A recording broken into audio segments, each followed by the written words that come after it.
brought to you by the San Luis Obispo County Office of Education and the SLOCO Arts Collaborative. Hello! Welcome to an intro of vocal technique. This video is going to be a rough overview of vocal technique and why it's important. So if you're new to singing, or even would just like to improve the singing you're already doing, this is the video for you. Let's jump in.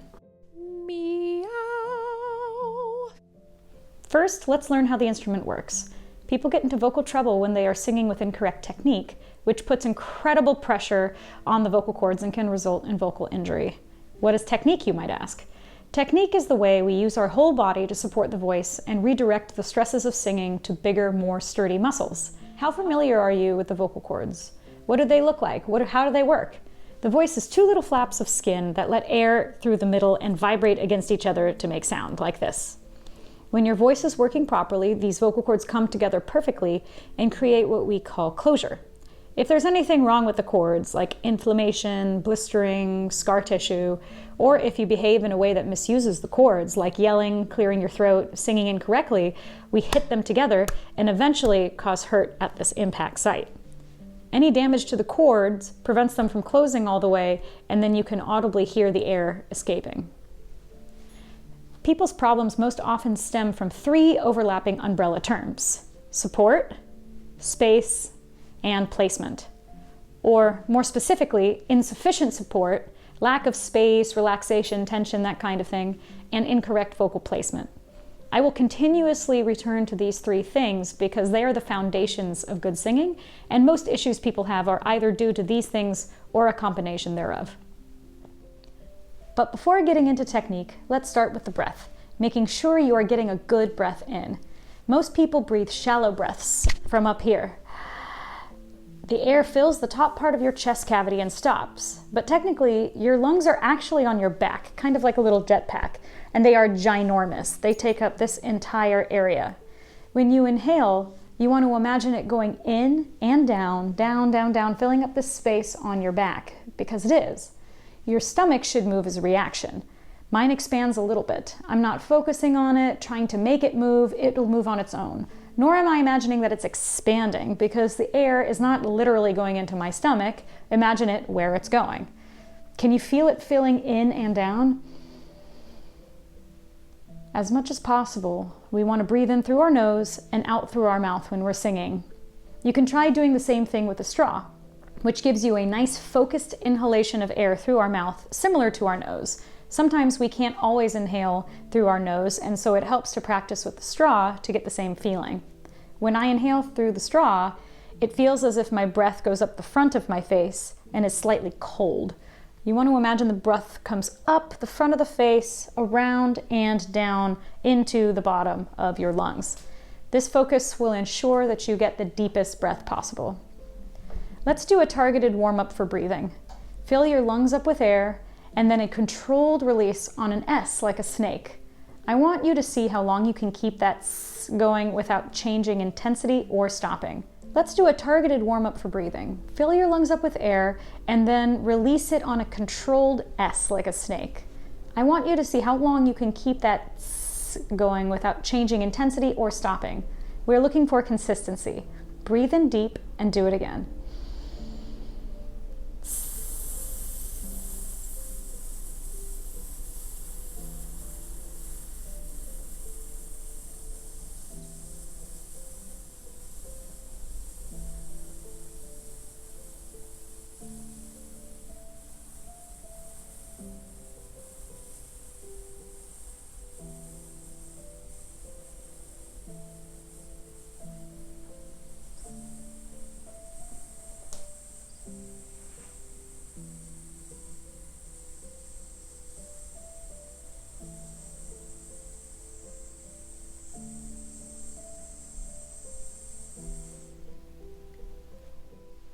This is both an exercise for your breath and relaxation. As you focus on your breath, you become calm and focused. It's good for calming nerves too. Maybe you close your eyes while you do it, like I just did. Allow yourself the time to do it properly. Singing is difficult to perfect if you're in a hurry. Let's look at support.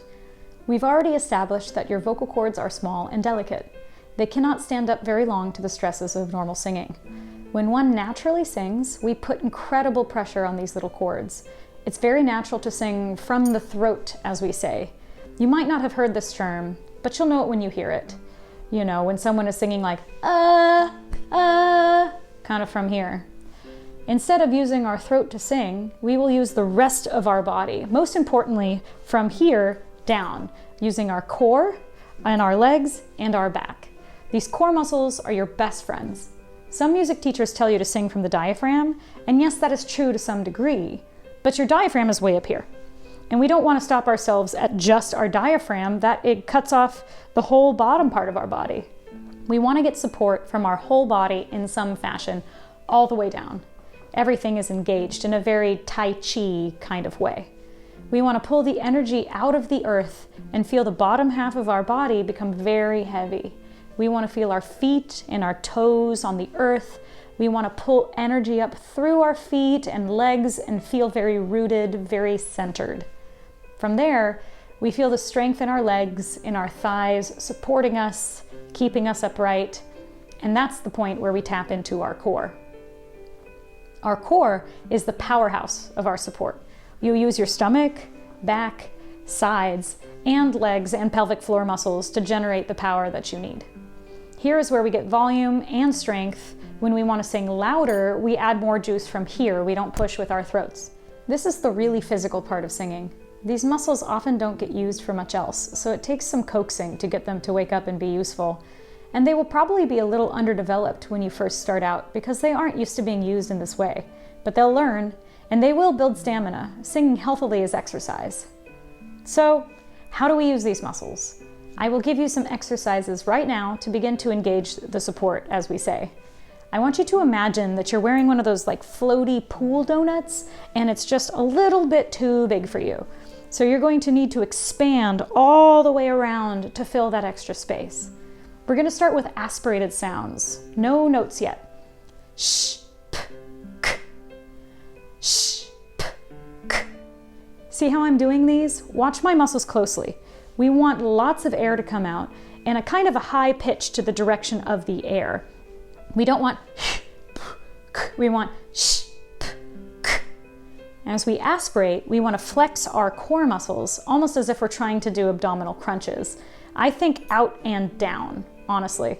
It's not an aggressive shove of emotion, but a soft flex, almost as if we're picking up a heavy box with our arms and our arm muscles have to suddenly engage. Try this with me. Sh, p, k. Sh, p, k. It might help to put your hands on your waist like this and try to push your hands away with your muscles. It's okay if it's not a huge motion. The important thing is the actual motion itself. Now let's do a few of these together. Sh, p, k. Sh, p, k. Sh, p, k. Sh, p, k. Sh, p, k. Sh, p, k. How did you do? If you'd like a little bit more time to practice, feel free to stop the video here and start it again when you're ready. Now that we've established the motion of our support, let's attach it to pitches. I'm going to pick a central neutral note. If this pitch is too high, feel free to drop it down the octave. I call this warm-up pulsations or the barking dog, whichever you prefer. This was one of the very first exercises I learned from my teacher at university, and let me tell you, it really carries. They heard us through the entire music building and beyond on voice lesson day. Focus on your core muscles. Focus on not putting any energy or pressure in your throat. Your vocal cords just exist, and you're allowing air to travel as it will through them. We're going to pulse like this. E, e, e, e, e, e, e, e. See how I'm using my core muscles here? Don't strain from the throat. Don't go e, e, from here. E, e. Nothing's happening here. E. Don't worry about making beautiful sounds. That's not the goal of this exercise. Do this a few times with me. E.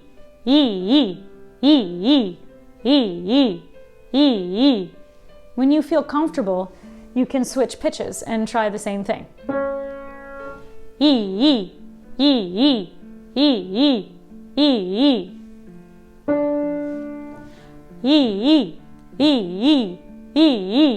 E.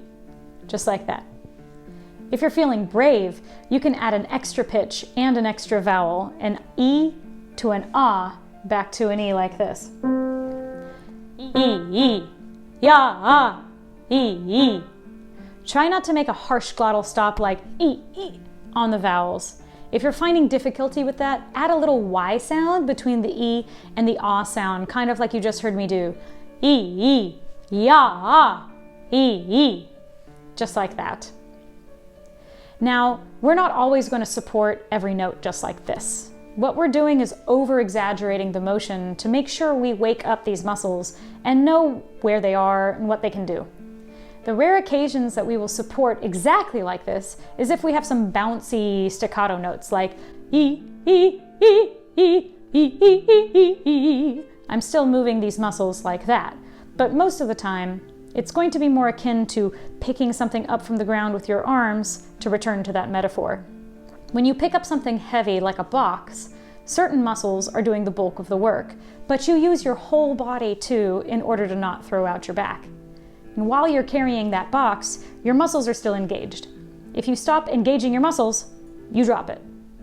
In a similar way, you have to keep your muscles engaged the entire time you're singing until you put down our metaphorical box. If the box is heavier, it's going to require more from your muscles, and you'll need to adjust accordingly, just like singing, but you can't and you shouldn't ever use just nothing. Let's move on to technique term number 2, space and tension as a subcategory. Let's start with tension first. Tension is the death of most singers. Tension causes lots of problems: vocal fatigue, cracking, unpleasant tone, out of tune, choked sounding high notes, etc. We carry tension in all parts of our bodies, parts I bet you've never even thought of before. Places like our back, our necks, our shoulders, stomach, tongue, jaw, root of the tongue, etc. There are common places that everyone has tension, and other places where tension holding is going to be specific to you and how you hold it in your own body. Take some time to explore your own personal responses to stress and difficulty. Where do you hold tension? Most people have a very tense jaw. Most of us get by on having questionable support by powering through with our jaw. But not only is this not correct technique, but it is both uncomfortable and makes your voice more shrill or strident than it needs to be. I often will touch my jaw when I'm warming up to remind myself to relax it. I find it exceedingly useful to touch the parts of my body that I need to do something with. It's just a tool that helps me focus my energy on that place specifically. The other place we carry a lot of tension is in our tongue. We want our tongue to be nice and relaxed. It moves to form words and such, but we want it to be pretty flat and soft, especially in the middle where it tends to kind of cup like this. We want it to feel kind of flabby and fat and more or less touching the bottom of the teeth without pulling back. What does your tongue do when you sing? Try doing this exercise. We are. And try to feel what your tongue is doing. Did it try to pull back, or did it stay more or less in the front, which is the correct answer? And we don't just worry about the part of the tongue that you can see. The root of the tongue, the part deep inside our throat, carries a lot of tension. It's amazing how much more we can get out of our voice if we relax the root of our tongue. But relaxing this muscle is much more complicated, as considering that we can't see it. But luckily I have a very strange exercise that will both stretch this muscle and let us know how relaxed it is. Grab a clean hand towel or washcloth and follow me. All right, we're gonna grab our towel and stick your tongue way out as far as it'll go and put your fingers through the towel on your tongue at the base of the tongue like this. You want to pull forward ever so slightly until it's just a tiny bit uncomfortable. And now sit there for a minute and breathe. Gently stretching out the root of your tongue. It'll be vaguely uncomfortable, but I promise as the muscle lets go, it'll become more manageable. You may also drool a little bit, but don't worry, the towel will help with that too. So let's do this a little bit together.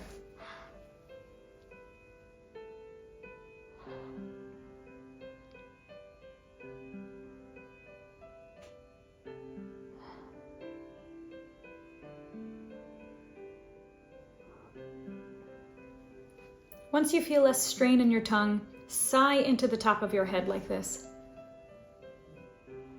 Ha, ha. Your tongue might try to move or pull back. Don't let it. We want it to be very calm and not engaged at all. Do this several times until you can make sound with your tongue perfectly relaxed. If you've mastered the sighing, you can move on to some singing, still with your tongue out of your mouth. Try 1, 2, 3, 4, 5, 4, 3, 2, 1, or 1, 2, 3, 2, 1, on whatever sound comes out of your mouth, like this.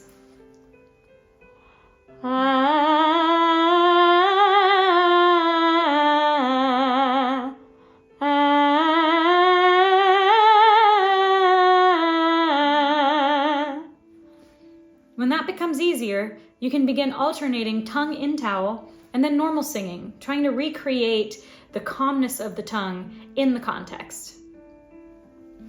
In addition to releasing tension, we also have to create space in our mouth and throats. Relaxing the jaw and opening the mouth go in tandem.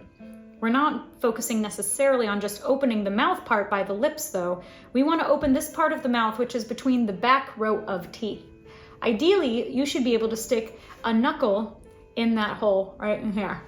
I find this way to think about opening the mouth to be much more useful than just imagining to open the mouth from the entrance. Not only does our mouth open naturally and release the sound for physics reasons, but it also encourages us to relax our jaws. We want relaxed jaws, open mouths, and tongues more or less touching the bottom of our bottom teeth. If your sound is starting to become too narrow and shrill, try adding more space, like opening your mouth or relaxing your jaw. As we go up to the more extreme parts of our registers, making space looks different. Yes, we still want a nice relaxed jaw and open mouth, but we actually also want to move our larynx as well. Your larynx is this part of your voice where your theoretical Adam's apple is. It is able to move up and down depending on how you are using it. Most people's larynx is very high when they try to sing high notes, which makes sense. As the notes go up, your larynx follows them. But this type of singing is both uncomfortable and it doesn't sound good. You've probably heard someone singing high notes with a very high larynx and it sounds really tight like this. But a much more comfortable way of singing the high notes is to lower this larynx and create some space in your throat. We all lower our larynx when we yawn like this. But the trick is to be able to do it on command. You want to place your fingers on your throat like this and pretend to yawn. You should feel some motion in there. Do it a few more times to get the hang of it.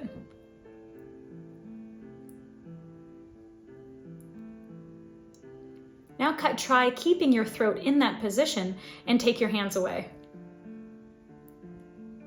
Does it stay or go back to normal? With your hands on your throat, try to make a sound on an E vowel like this. E! It sounds almost like a posh British accent. Make that sound a few more times. E! E! E! Now let's get into that position while making sound. Leave your hand on your throat to monitor your larynx's movement.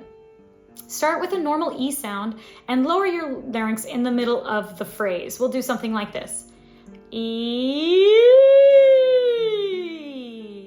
So try that again. E. Kind of like that. Were you able to move it in the middle of the sound? This laryngeal movement is crucial for transitioning to your high notes. Were we able to put a pitch on it, it would sound like this.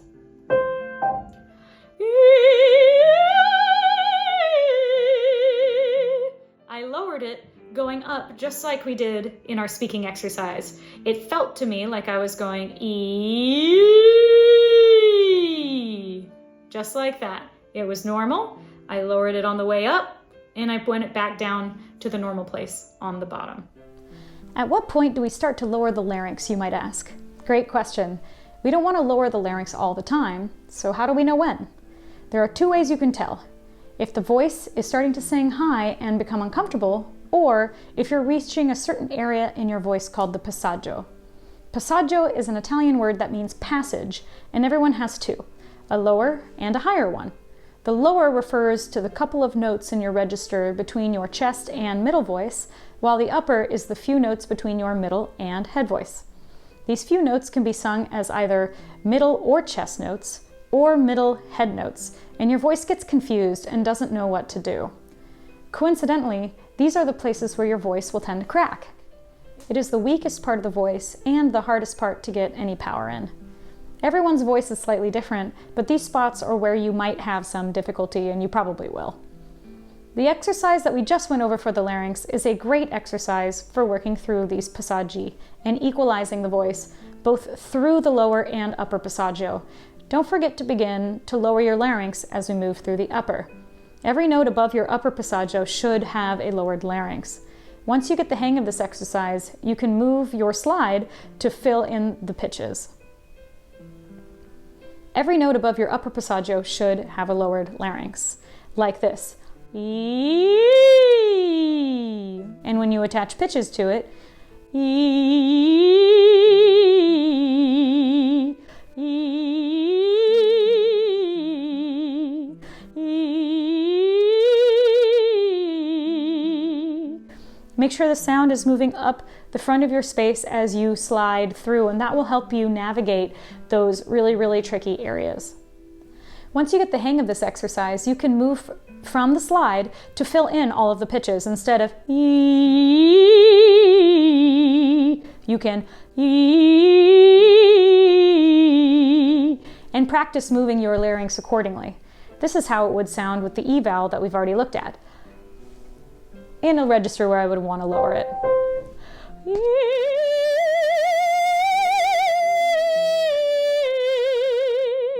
You can also do it with an ah,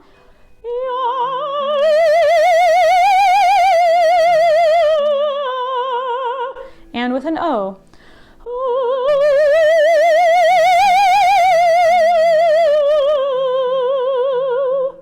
Just like that. Last, but certainly not least, let's talk about vocal placement. Placement is one of the most esoteric parts of singing. It's not an obvious muscle like our support, where we can visually and physically feel if we are doing it correctly. Placement is determined by mental effort. There's no muscle to move, no obvious tangible steps to take. All we do is think and try to make it happen. We know it's working if it feels good and sounds resonant. Often when you're starting out, the only way you know you've done it right is you get feedback from your teacher and the way that it feels to you. Placement is when we move our voice around our skull, or where we form the sound, to make different parts of our head vibrate. It sounds crazy, but it's actually true. We can shift the voice around and affect where our vibrations originate. By doing so, we both protect our small little voice by taking the pressure off the cords and are able to resonate more efficiently. Placement is honestly magical. It's one of those things that protects our vocal health as well as helps us project and makes singing much easier. Once you get the right vocal placement, it's like cutting wrapping paper with scissors. You know, when you get to that point that glides and there's just absolutely no resistance. So let's practice some good vocal placement. Let's start with some humming. Humming is a great way to concentrate the voice. First, find a good resonance in your face. Mine usually tends to be around this A. Try to get your lips and behind the bridge of your nose to vibrate like an M sound. Then you can open it up and close it. If you open and close to a, let's say, an O vowel sound,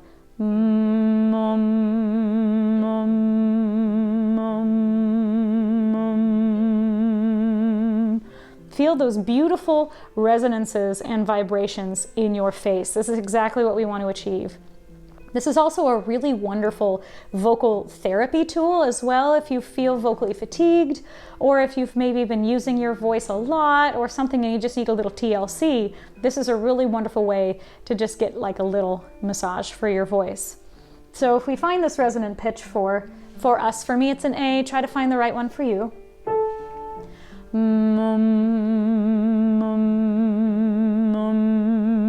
and then we can move a half step up and down, just small little movements.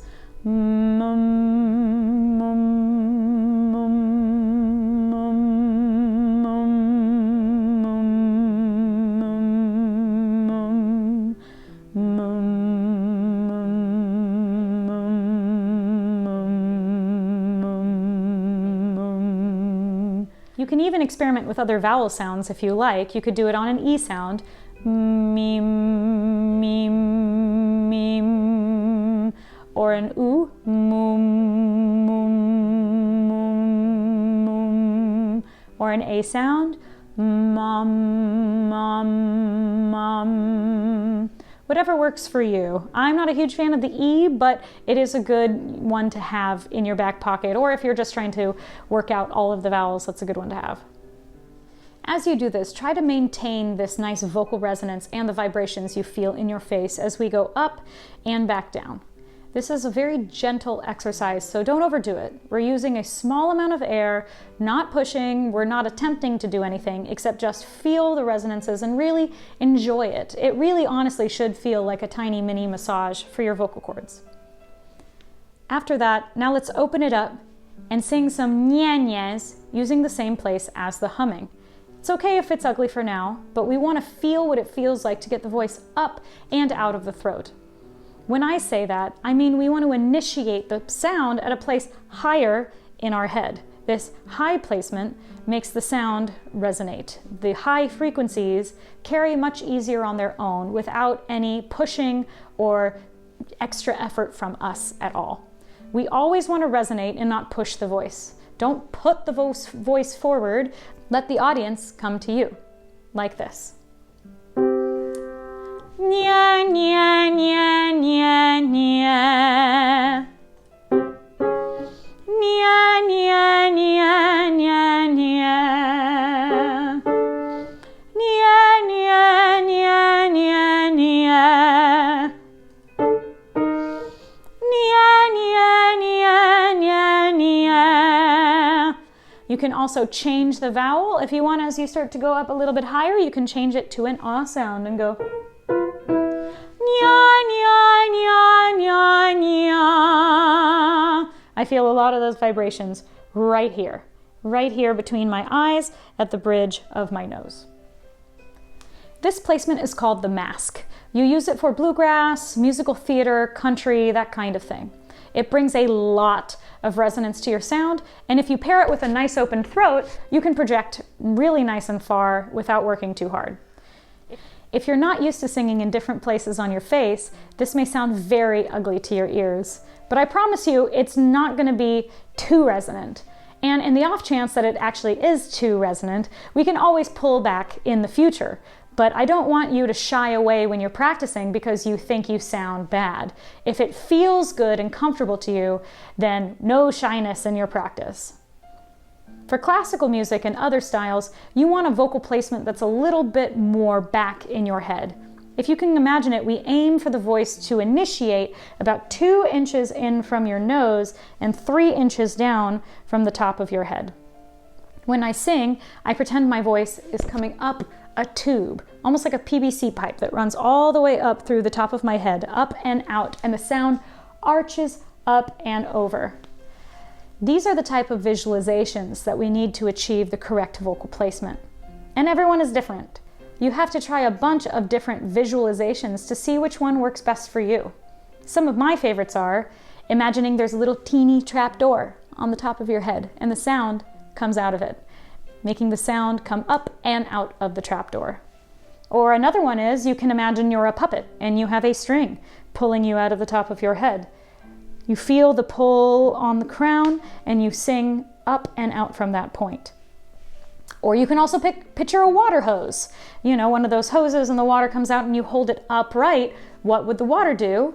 The water would come up and arch down. And this is your sound. That's what you want for your sound. Hopefully at least one of these techniques will work for you. And if not, get creative. You can kind of see where we're going with this, you know, what we're aiming for here. So come up with some of your own examples that work better for your own visualizations. Lucky for us, all these technical considerations have to happen simultaneously. Practice them individually if you must, but eventually they all need to happen at the same time. The voice is one of the most difficult instruments to master because there are so many minute, nuanced choices that affect our sound and vocal production. Take solace in the fact that our goal at this stage of your singing is not perfection, but to achieve the highest percentage of successful technique that you can. In time, you'll notice that it gets easier to multitask. Just have patience with yourself until then, and don't be afraid to work hard. Thank you for joining me for this intro to vocal technique video. I hope it was helpful, and see you soon.